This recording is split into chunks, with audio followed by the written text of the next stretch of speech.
আসসালামু আলাইকুম রহমতুল্লাহি ওয়া বারাকাতুহু। মৃত্যুর 1400 বছর পরেও যার ব্যাংক ব্যালেন্স অ্যাকাউন্ট এখনো সচল রয়েছে, কি শুনে অবাক হচ্ছেন?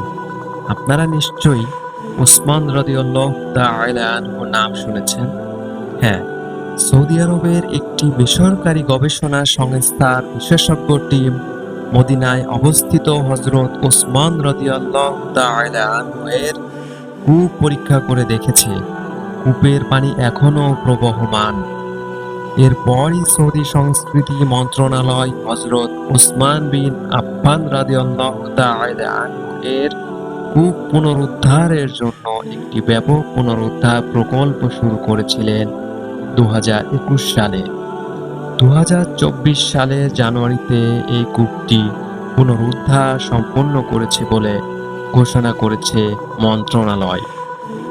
মহানবী হযরত মুহাম্মদ সাল্লাল্লাহু আলাইহি সাল্লামের সময়ে হযরত ওসমান রাদিয়াল্লাহু তাআলা আনহু এক ইহুদির কাছ থেকে এই কূপটি ক্রয় করে সর্বসাধারণের জন্য ওয়াকফ করে দেন।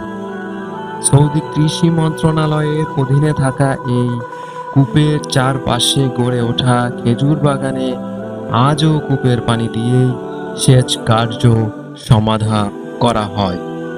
প্রবেশাধিকার সংরক্ষিত থাকা হযরত ওসমানের এই কূপের আসল নাম বীরে রুমা বা রুমা কূপ। কূপটির মালিক রুমা নামক এক ব্যক্তির নাম অনুসারে এটাকে রুমা কূপ বলা হতো।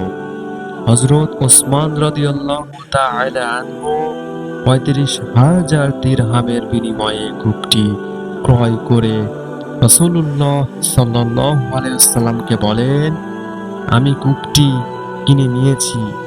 আজ থেকে কিয়ামত পর্যন্ত এই কূপের পানি সমস্ত মুসলমানদের জন্য উন্মুক্ত করে দিলাম। আল্লাহ তার এই দানকে চিরদিনের জন্য কবুল করে নিয়েছেন। 1,500 বছরেও এই কূপের পানি শুকিয়ে যায়নি। এখনো আগের মতো স্রোতে বহমান আছে তার স্বচ্ছ শীতল পানি। ঐতিহাসিক রুমা কূপের দীর্ঘ ঘটনা রয়েছে।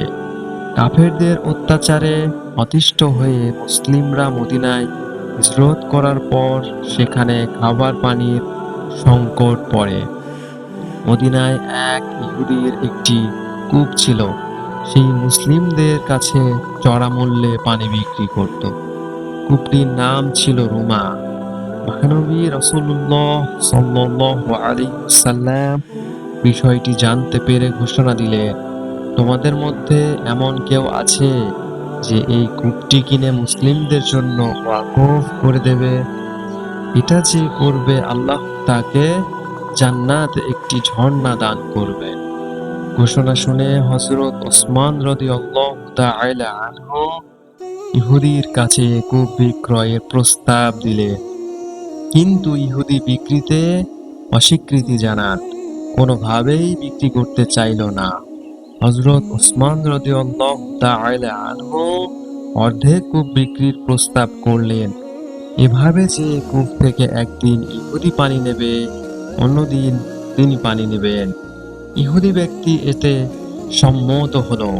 হযরত ওসমান রাদিয়াল্লাহু তাআলা আনহু কূপ কেনার পর বিনামূল্যে পানি বিতরণ শুরু করেন। এতে ইহুদির পানির ব্যবসা বন্ধ হয়ে গেল। অপরাগ হয়ে পুরো কূপ বিক্রি করে দিলেন। 35,000 দিরহামের বিনিময়ে ওসমান রাদিয়াল্লাহু তাআলা আনহু পুরো কূপের মালিকানা লাভ করেন। কূপের মালিক হয়েই তিনি ঘোষণা করলেন, মুসলিমদের জন্য এই কূপের পানি কিয়ামত পর্যন্ত ওয়াকফ থাকবে। তা থেকে মুসলিমরা বিনামূল্যেই পানি সংগ্রহ করতে পারবেন। কূপের আশেপাশের জায়গাও কূপের অন্তর্ভুক্ত ছিল। কিছুকাল পরে সেখানে বেশ কিছু খেজুর গাছ বড় হয়ে উঠল।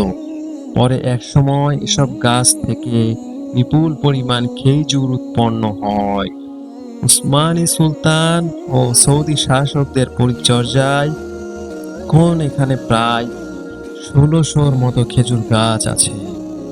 সৌদি আরব প্রতিষ্ঠার পরে কূপ ও এ বাগান কৃষি মন্ত্রণালয়ের তত্ত্বাবধানে পরিচালিত হচ্ছে। প্রতি বছর বাগান থেকে উৎপাদিত খেজুর বিক্রি করে যে অর্থ উপার্জিত হয় তার অর্ধেক এতিম গরিবদের মাঝে দান করা হয়, অর্ধেক হযরত ওসমান রাদিয়াল্লাহু তাআলা আনহু এর নামে একটি ব্যাংক অ্যাকাউন্টে জমা হয়ে থাকে। অ্যাকাউন্টটি পরিচালনা করে ধর্ম মন্ত্রণালয়। এখানে ব্যাংকে এত বিপুল পরিমাণ অর্থ জমা হয় যে তা দিয়ে মসজিদে নববী রাসূলুল্লাহ সাল্লাল্লাহু আলাইহি সাল্লামের পাশেই আকর্ষণীয় একটি জায়গা কিনে সেখানে একটি ৫ তারকা হোটেল নির্মাণ করা হয়, যার নেম প্লেটে লেখা আছে মালিক সাইয়্যিদুনা উসমান রাদিয়াল্লাহু তাআলা আনহু।